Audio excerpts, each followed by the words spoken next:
ഈ രാജസ്ഥാൻ റോയൽസിന് എന്ത് പറ്റിയെന്നായിരിക്കും ആരാധകർ ഇപ്പോൾ ചിന്തിക്കുന്നത്.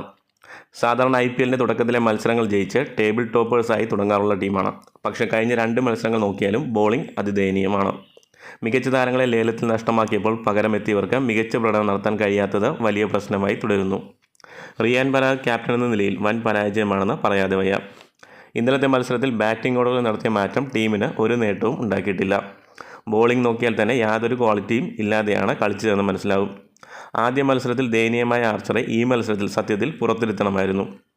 തുഷാർ ദേശ്പാണ്ഡെ ഒരു ഓവറിൽ വഴങ്ങിയത് 7 റൺസ്, നിതീഷ് റാണ ഒരു ഓവറിൽ 9 റൺസ്, സന്ദീപ് ശർമ്മ 2 ഓവറിൽ 11 റൺസ്, ആർച്ചർ 2.3 ഓവറിൽ 33 റൺസും ഹസാരംഗ 3 ഓവറിൽ 34 റൺസുമാണ് വഴങ്ങിയത്.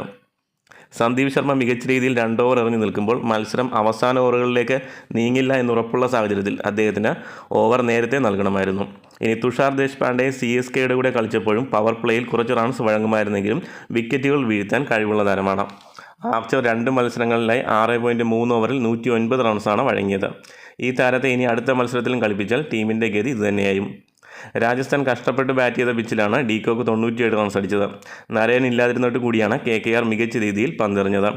പകരമെത്തിയ മോയിൻ അലി 4 ഓവറിൽ 23 റൺസിന് 2 വിക്കറ്റും വീഴ്ത്തി.